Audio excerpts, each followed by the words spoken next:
This is the Anarchist War Zone entry number 25, and I'm going to be introducing to you Mr. Gary Johnson, the slave master runner-up from the Libertarian Gang Party, who's also trying to compete in the Game of Thrones freak show that is the presidential race. And of course, I have problems with anyone who's trying to go out there and claim to be your master, trying to get you to bend the knee, as it were. And with the Libertarian Party particularly, they have this misconception they kind of put out there that they're for the free market, that they advocate for property rights, that they uphold the non-aggression principle, that they're for capitalism and they're champions of liberty. And of course, that's never, ever been the case. And of course, the best way to find out is hear from the horse's mouth to see where they contradict and lie about these particular claims. So here's the interview that I managed to get a couple of days ago when he was here in town, and see for yourself. How would he define a free market?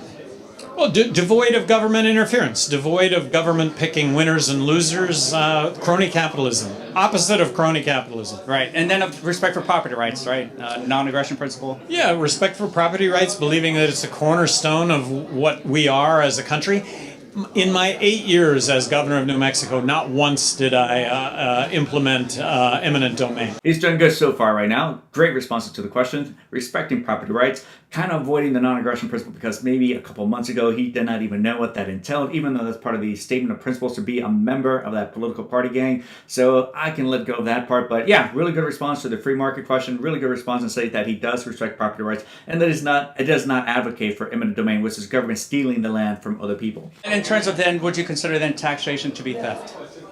Well, yes, it really is. It really is. Beautiful.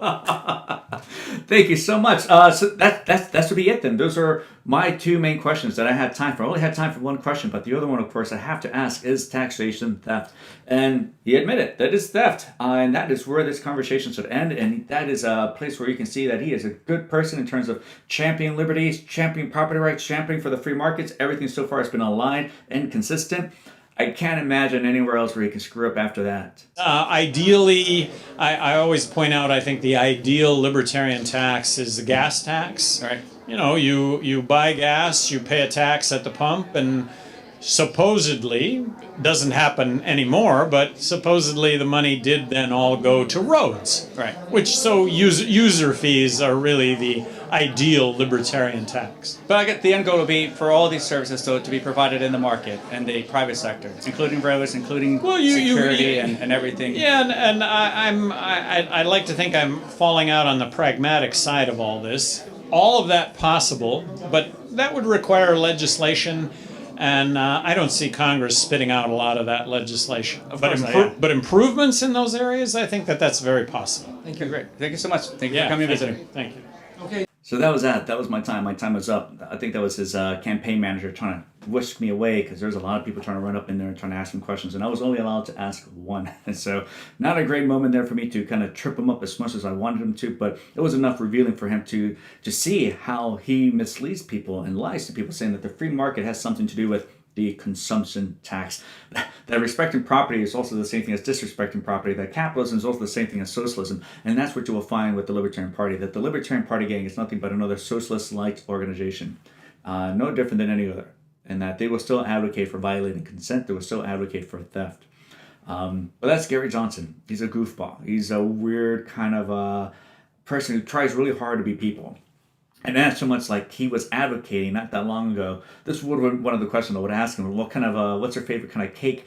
And in terms of that, how would you reconcile your advocation for the free market and respect for property rights and self-ownership, and that you would have government force people, bakers, to bake cakes for customers, for people out there? So the Jewish baker should have to bake the cake for the Nazi wedding. That would be my contention, yes. Which was one of his views that he holds. So aside from the Aleppo incident, I didn't know where that is located or much about it as well. You can let that one go, but you can't let it go when he advocates that Hillary Clinton is, what do you say, an old friend of his, that she is a wonderful public servant. A wonderful public servant, I guess I would say that. You can't let go of the gaffe he did a couple months ago, where he couldn't even understand what the non-aggression principle is. But this is one of those questions where America, or me anyway, it just goes over my head, and I'm sorry. which is, of course, one of the statement of principles for you to become a member of the political party gang of the Libertarian Party.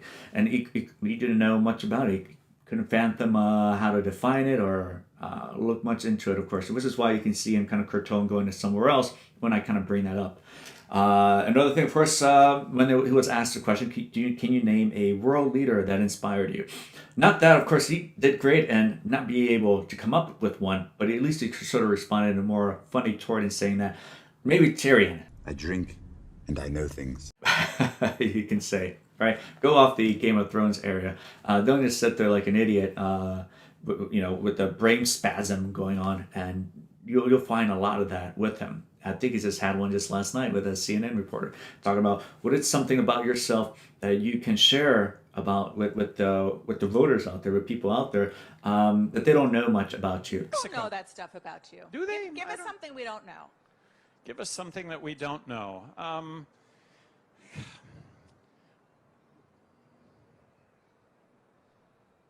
Not having a moment here by any means. He really couldn't figure something out. It took him a while. So you'll find a lot of gaps. You'll find a lot of weird things in which it's hard for him sometimes to be people. Of course, I think the funniest thing he's done was throw Austin Peters, the douchebag, his gun. He gave him a gift when he bowed out and lost to him. He threw that shit in the trash. That was funny. That was very thug and gangster. But other than that, that's all they have to offer. It's a circus show. It's a sad circus show.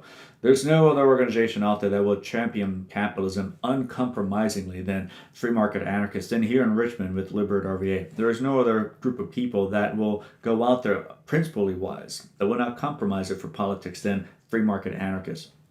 Libertarianism, the Libertarian Party, all these sort of things, of course, is a great big joke. It's misleading, it's shameful, and it hurts a lot of people in terms of, again, trying to confuse them and trying to understand what is the free market. Remember, the free market has nothing to do with taxes. It has nothing to do with consumption tax. It has nothing to do with, without stealing people's money, we'll have no roads, right? That's why you would do it in the first place. You can't fathom how the market will provide them otherwise.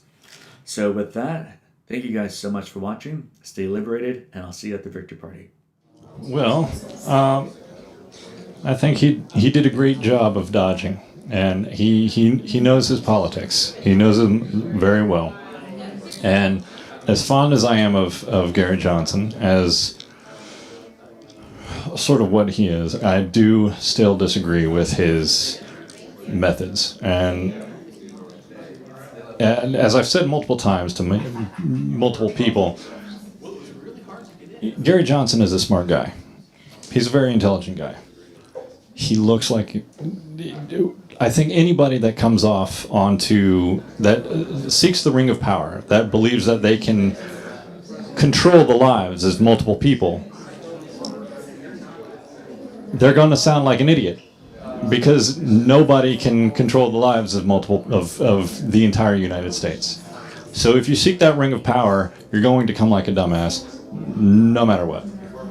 And today he actually played it very well. For the most part, I have seen him just babble and make a fool out of himself,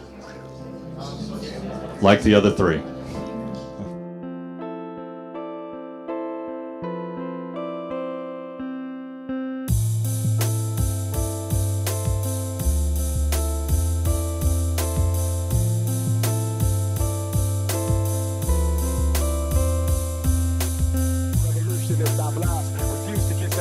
I'm ready to mask as my tormented past. Swallow the pain, follow the mental terrain. It takes a hell of a man nowadays to maintain garments bloodstained, face bruised and battered, eyes reflect agony of dreams that were shattered. It never mattered to the so-called general public about my nation's situation and how we rise above it and they love it. When we self-destruct and kill a home, and the greater responsibility, yes, it's still a home. We should know by now that the system is designed for our demise. If we have lives, we'll be left behind. Dollar signs rule. But what about the fool who falls victim to the material world?